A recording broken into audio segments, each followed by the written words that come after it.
হযরত ওমর রাদিয়াল্লাহু তাআলা আনহু ইন্তেকালের সময় পরবর্তী খলিফা কে নির্ধারিত হবে তিনি 6 জনের একটা টিম ঘোষণা করলেন এবং সেখানে তিনি বললেন যে আব্দুল্লাহ ইবনে ওমর রাদিয়াল্লাহু তাআলা আনহুকে তারা 6 জন যদি দুই ভাগে ভাগ হয়ে যায় 3-3, তাহলে তুমি পরামর্শ দিও, তুমি ভোট দিও, তাহলে 4 জন যে মত দেবে, যার পক্ষে দেবে তাকে তোমরা খলিফা বানাইও। তাহলে এই ভোট দেয়া, রায় দেয়া, মত দেয়া, এটা হযরত ওমর রাদিয়াল্লাহু তাআলা আনহু প্রবর্তিত সিস্টেম। ইসলাম খেলাফত এটা নির্ধারিত আল্লাহর আইনে চলবে দেশ, সমাজ, বিচার ব্যবস্থা, রাষ্ট্র ব্যবস্থা, ব্যক্তি জীবন, পারিবারিক। কিন্তু কোন প্রক্রিয়া নেতৃত্ব নির্বাচন হবে ইসলাম কিন্তু সেটা নির্ধারণ করে নাই। এই জন্য 4 খলিফার খেলাফত নির্ধারিত হওয়া কিন্তু এক সিস্টেমে ছিল না।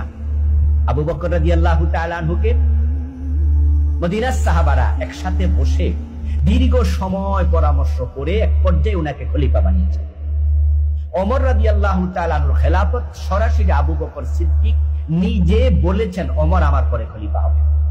আবু বকরেরটা একরকম হলো, ওমর রাদিয়াল্লাহু তাআলা আনহুরটা আরেক রকম হলো, ওসমানেরটা আরেক রকম হলো, হযরত আলীরটা আরেক রকম হলো।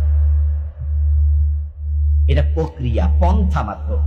ওমর রাদিয়াল্লাহু আনহু কিভাবে রাষ্ট্র পরিচালনা করেছেন, আপনার রাষ্ট্র পরিচালনা পরিকল্পনা করছেন কি, আমরা সাধারণ মানুষ কি করতে পারি? এত সুন্দর প্রশ্ন। ওমর রাদিয়াল্লাহু আনহু রাষ্ট্র পরিচালনা করছেন প্রজা হিসাবে না রাজা হিসাবে? খলিফা হিসাবে করছেন। তো আমি কি খলিফা হয়ে গেছি? বলেন। এইটা তো তারা দিবে যারা ক্ষমতা যেতে চায়, আমি দিব কি জন্য? একটা বিরাট গোষ্ঠী ক্ষমতা যাওয়ার জন্য ব্যস্ত হয়ে পড়ছে, সারাদিন ঘুরে বেড়ায়, বিভিন্ন রকমের তথ্য দিয়ে বেড়ায়, এটা করলে আপনি ক্ষমতা যাব, আমারে ভোট দিবেন, আমার ঘুরে বেড়াচ্ছে।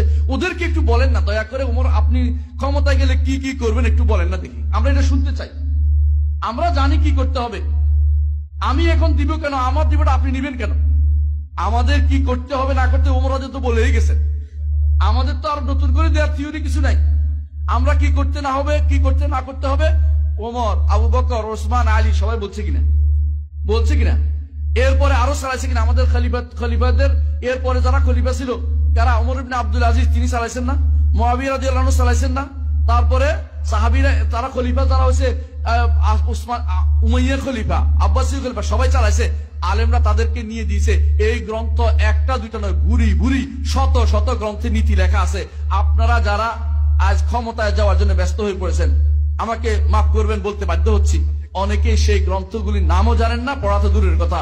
আপনার ক্ষমতায় যে কি করবেন আমাদের জানা আছে। আপনারা গণতন্ত্র ভোট দিয়ে ক্ষমতা যেতে চান, এরপরে গণতন্ত্র চালু করবেন, গণতন্ত্র বাদ দিবেন। হ্যাঁ, সেই কাপড়ের উপরে বসে রয়েছি বলে যে আমি এই স্টেজ মানলাম না, স্টেজে বসে রয়েছি। আপনি পাগল ছাড়া কি বলবো আপনাকে? এই জন্য মনে রাখতে হবে, আপনাকে বলছি আপনি বাড়াবাড়ি করেন না, দয়া করে। আপনার নীতি হবে এটা, এলমে দ্বীনকে চর্চা করুন। আপনি যাদেরকে নিয়ে ক্ষমতা যেতে চান তাদেরকে আগে বলেন যে আল্লাহর দ্বীন যে আপনি বাস্তবায়ন করতে চাচ্ছেন, আল্লাহর দ্বীন আপনি প্রতিষ্ঠা করতে চাচ্ছেন, দয়া করে আমাদেরকে কি করবেন রূপরেখাটা একটু দেন। ক্ষমতায় গেলে আমি এই কাজগুলি করব। প্রথম বলেন ক্ষমতায় গেলে গণতন্ত্র বাদ দিব। এটা দেখি বলতে পারেন কিনা, কতটুকু সাহস আছে আপনার? ক্ষমতায় গেলে নারীদেরকে ভাইস চেয়ারম্যান বানানো ছেড়ে দিব, দেখি বলতে পারেন কিনা? ক্ষমতায় গেলে আমি 100টা আসন নারীদের জন্য, এটা আমি নিব না, যে বলতে পারেন কিনা? কারণ ইসলাম নারীদেরকে অ্যাসেম্বলিতে স্থান দেয়নি এবং কিয়ামত পর্যন্ত কেউ দিতে পারবে না। যত ব্যক্তি এরকম দিবে সে ব্যক্তি পথভ্রষ্ট বলে বিবেচিত হবে। কারণ মুহাম্মদ রাসূলুল্লাহ সাল্লাল্লাহু আলাইহি ওয়াসাল্লামের খলিফারা কেউ উম্মুল মুমিনিন আয়েশা রাদিয়াল্লাহু আনহাকে অ্যাসেম্বলিতে স্থান দেয়নি। উম্মুল মুমিনিন আয়েশা রাদিয়াল্লাহু আনহা হচ্ছেন উম্মতের মধ্যে, নারীদের মধ্যে শ্রেষ্ঠ নারী।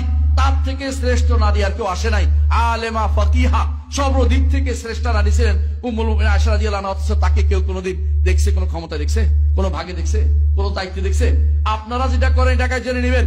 আপনারা এটা করার আগে 1000 বার চিন্তা করবেন, কোন কাজটা, কোন ইসলাম প্রতিষ্ঠা করতে চাচ্ছেন এটা বলেন। আমরা যে ইসলাম প্রতিষ্ঠা করতে চাচ্ছি সেটা বলি এবারে। আমরা প্রতিষ্ঠা করতে চাচ্ছি মানুষকে জানানোর জিনিসটা। এলমে দ্বীনের মাধ্যমে শুধু আগাতে হবে, দাওয়াতের মাধ্যমে আগাতে হবে। ইসলামকে খণ্ডিত রূপে নয়, পরিপূর্ণ রূপে ইসলামকে বাস্তবায়ন করতে হবে।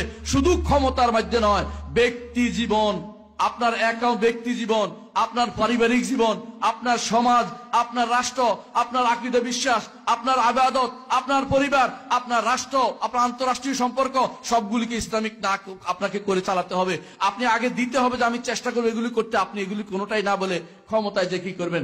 এমন এক জাতির উপর আপনি ক্ষমতা যাচ্ছেন যাদের এখনো শতকরা 90% শিরিক করে। আপনি কি জানেন এরা কিভাবে শিরিক করে? আপনি নিজেও জানেন না অনেক সময় যে আপনি ঈমান হারা কথাবার্তা বলেন।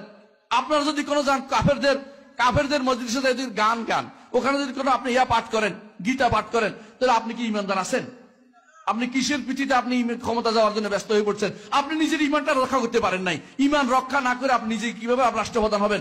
আপনাকে ওইটা আগে ঠিক করতে হবে, তারপর ঠিক করেন পরিপ্রাণ। একটা বলছি না, সবটা নিয়ে ইসলাম আপনাকে ক্ষমতা যেতে হবে।